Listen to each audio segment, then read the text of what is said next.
సంధ్య theatre తొక్కిసలాట కేసులో hero Allu Arjun కు నాంపల్లి కోర్టు సమన్లు జారీ చేయడం మరోసారి ఆ వ్యవహారం హాట్ టాపిక్ గా మారింది. కేసు విచారణలో భాగంగా సోమవారం నాడు కోర్టుకు హాజరు కావాలని న్యాయస్థానం ఆదేశించింది. అల్లు అర్జున్ తో పాటు ఆ కేసులో నిందితులుగా ఉన్న మరికొందరికి సమన్లు జారీ అయ్యాయి. నిందితుల వ్యక్తిగత హాజరు అనంతరం కేసు విచారణ నెక్స్ట్ స్టేజ్ లోకి వెళ్లనుంది. 2024 డిసెంబర్ 4న పుష్ప 2 సినిమా బెనిఫిట్ షో సందర్భంగా హైదరాబాద్ లోని సంధ్య థియేటర్ వద్దకు భారీ సంఖ్యలో అభిమానులు ప్రేక్షకులు చేరుకున్నారు. ఈ క్రమంలో చోటు చేసుకున్న తొక్కిసలాటలో రేవతి అనే మహిళ మృతి చెందగా ఆమె కుమారుడు శ్రీతేజ్ తీవ్రంగా గాయపడ్డాడు. అప్పట్లో ఆ ఘటన తీవ్ర సంచలనం రేపింది. సినిమా ప్రీమియర్ షోల సెక్యూరిటీ, ఆడియన్స్ కంట్రోలింగ్, నిర్వాహకుల బాధ్యతలపై పెద్ద ఎత్తున చర్చ జరిగింది. ఆ ఘటనపై కేసు నమోదు చేసిన చిక్కడపల్లి పోలీసులు చాలా కాలం పాటు దర్యాప్తు చేపట్టారు. మొత్తం 23 మందిని నిందితులుగా చేర్చి ఛార్జ్ షీట్ లో దాఖలు కూడా చేశారు. ఆ కేసులో అల్లు అర్జున్ ను A11 గా నిందితుడిగా చేర్చగా A1 నుంచి A10 వరకు సంధ్య థియేటర్ యాజమాన్యం, నిర్వాహకులకు నిందితులుగా పేర్కొన్నారు.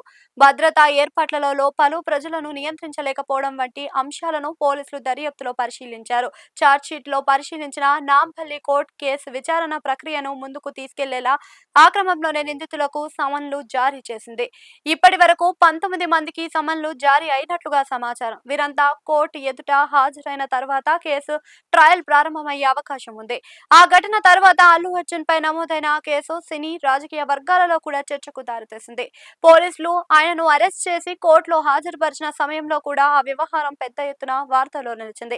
అనంతరం హైకోర్టు ఆయనకు మధ్యంతర బెయిల్ మంజూరు చేయగా తర్వాత రెగ్యులర్ బెయిల్ లభించింది. దీంతో ఆయన ప్రస్తుతం బెయిల్ పై ఉన్నారు. సంధ్య థియేటర్ ఘటన కేవలం ఒక క్రిమినల్ కేసుగానే కాకుండా పెద్ద సినిమాల విడుదల సమయంలో సెక్యూరిటీ మేనేజర్స్ అవసరమని కూడా గుర్తు చేసిన ఇన్సిడెంట్ గా నిలిచింది. ముఖ్యంగా స్టార్ హీరోల సినిమాల ప్రీమియర్ షోలు, బెనిఫిట్ షోలకు భారీ సంఖ్యలో అభిమానులు తరలివచ్చే పరిస్థితుల్లో థియేటర్లు, నిర్వాహకులు మరింత అప్రమత్తంగా ఉండాల్సిన అవసరంపై ఆ ఘటన చర్చకు తెరలేపింది. ఇక నాంపల్లి కోర్టు తాజా సమన్లతో కేసు విచారణ మరో కీలక స్టేజ్ లోకి వెళ్లిందనే చెప్పాలి. సోమవారం నాడు నిందితుల హాజరు అనంతరం కోర్టు తదుపరి విచారణకు సంబంధించిన నిర్ణయాలు తీసుకునే అవకాశం ఉంది. ఏదేమైనా ఇప్పుడు సంధ్య థియేటర్ తొక్కిసలాట కేసులో న్యాయపరమైన ప్రక్రియ ఎలా ముందుకు సాగుతుందనే దానిపై అందరి దృష్టి నెలకొంది.